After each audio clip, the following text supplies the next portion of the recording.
Hello everyone and welcome again. So today we'll be talking about the energy module in the Year 11 chemistry syllabus, and in particular we'll be focusing on combustion reactions.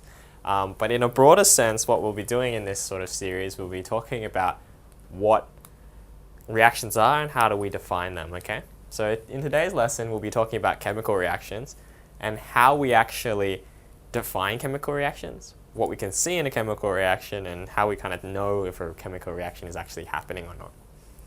So here's just an example of probably methane flame.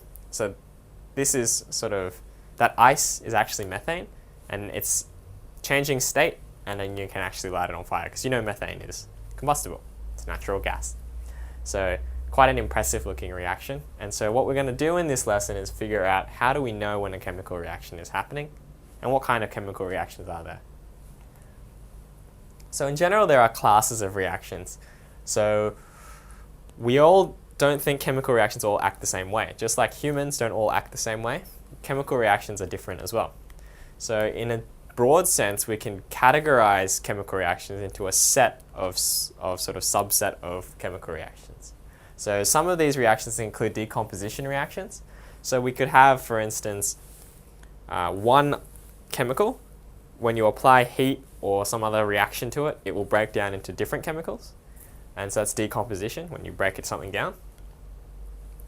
So precipitation reactions, so I'm sure you've seen this, or maybe you haven't yet, but basically when you can pour two liquids together, and the chemicals inside those liquids will actually form a solid, and then all of a sudden it'll come out of solution, so it will be a solid strewn throughout this liquid.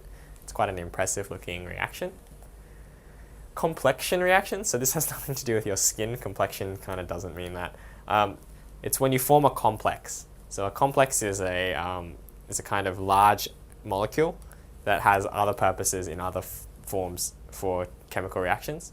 So we tend to use complexes in catalytic reactions, so reactions that require a catalyst. So don't worry too much about complexion reactions, we won't be dealing with them very much. Acid-base reactions you'll deal with a lot in Year 12. So when you mix an acid and a base, what happens? Those kind of things. And again, another one, oxidation reactions or redox reactions. That's another one that comes up fairly frequently. Okay. On the left, on this picture here, you see a Coke bottle. This is the infamous Mentos in a Coke bottle. So when you put Mentos into Coke, the reaction produces a lot of gas, and then you get this big sort of fountain of Coca-Cola. I wouldn't suggest trying this at home just because cleanup would be a nightmare. But it is an impressive looking reaction, and it does actually work. So something to think about. So before we continue on our chemical reaction sort of knowledge and learning about what chemical reactions are, we need to know how we sort of see a chemical reaction. And in order to do that, what we look for are chemical or physical changes. Now, what's the difference? Well, okay, so physical changes and chemical changes differ on one major aspect, just one. And that is chemical changes are difficult to reverse, where a physical change can be easily reversed. Okay, so if you think about it this way, a chemical change, for instance, when you burn carbon, or you burn some kind of fuel, coal, let's say, very simple fuel, which is just carbon, and you burn it with oxygen, you get CO2. Okay, very, very, very simple. Now the question is, well, given that, can we change that carbon dioxide back into carbon? Probably not. Otherwise we would be doing it now, and then there'd be no global warming.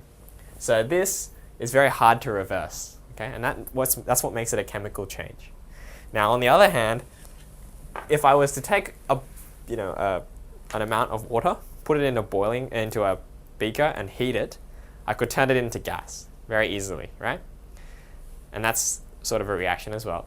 Now, if I was to somehow seal the container, I could turn all of that gas back to liquid very easily. Just put it in the fridge, and all the energy will come out by heat transfer, and then you'll get back to liquid water. So you can see that reaction is very easily changed. So that would be a physical change. So changing state would be a physical change. Whereas when you change the arrangement of atoms, then you get a chemical change, which is very difficult to reverse. Okay, so hopefully you can see that. But we'll go into more depth about what this is in a sec. But hopefully you can see how that kind of works. So when you have a chemical change, it gives us an indication that a chemical reaction has occurred. Okay, it's fairly simple. So if you see a chemical change, you'll likely see a chemical reaction.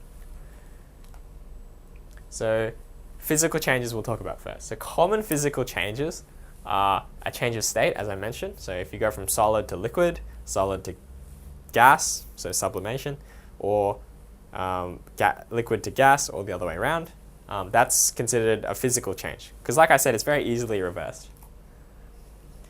Dissolution, so what that means is when you dissolve something into water or another chemical, that's a physical change. You can easily get that stuff back as long as you evaporate the water. Mixing, so this is something that I study for combustion. So just mixing two gases is a physical change because you could separate them out later.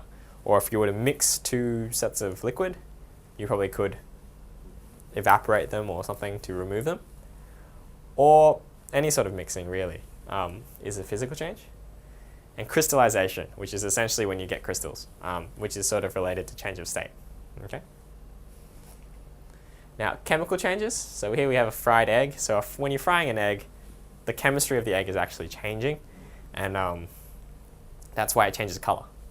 So typical indications of a chemical change. So basically, these changes occur when the substance has changed its composition. So the way the atoms are arranged is no longer the same. So you could have a color change. So in this case, when you see an egg raw, it's sort of clear or a little bit translucent. But when you cook it, the chemicals are actually changing in the egg, and so you get white. Okay, so that's a color change that you pretty obvious to see. So you get energy release or absorption. So you can actually see heat. Oh, no, you can't see heat. So you see light, or you can feel energy by the method of heat transfer. So you can feel that energy coming to you through heat, or it absorbs energy through heat. So you could feel a cooling effect because it's absorbing the energy by heat transfer, and then so it's cooling down that area. So it's absorbing energy, or it's absorbing light also could be another one. Another way to know is if one or more new substances forms. So here is sort of where precipitation comes in. You have two liquids, and you pour them together, and you get a solid strewn throughout the liquid. And that solid just came out of nowhere, and that's a new substance. So that's why we think it's a chemical change. Or you could form precipitates, which is what I just mentioned.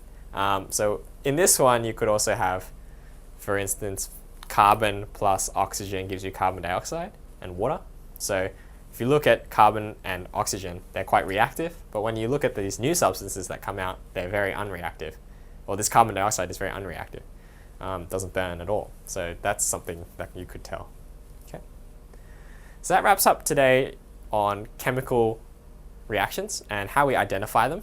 So we looked at what identifies a chemical reaction, and that's physical and chemical changes, and how physical and chemical changes are different to one another, and what they tell us about that particular process. So we'll move on to the question segment. So question 1, explain what has occurred to the atoms and molecules in a chemical change compared to a physical change. So what's the difference between the arrangement of atoms and molecules when something chemical happens or when something physical happens? So physical changes simply reorganize the particles within a substance. So let's say that there's a particle made of two atoms, and they sit like this in sort of a very well-ordered structure. So you can see each one kind of lines up with the next one. So in a physical change, maybe something like this might have happened. Now they're out of order. So all I've done is just rearranged where each of these particles is. But I actually haven't changed what makes up each particle. If that makes sense? So you can see that each particle is still made up of two of these circles, but they're just arranged slightly differently.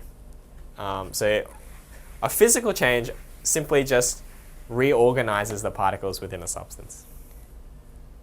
So when a liquid turns to a gas, the particles are changing their level of freedom. So in a gas, they're very free to move, whereas in a liquid, they're sort of a little bit bound to one another. So you can see that that's a physical change because nothing's changing in terms of the particle composition. It's just the way they're structured or way they interact with one another is now different.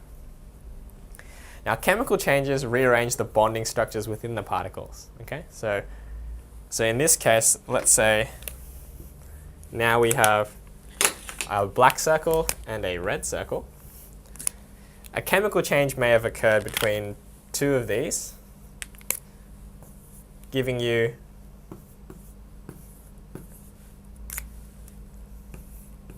two of the same thing.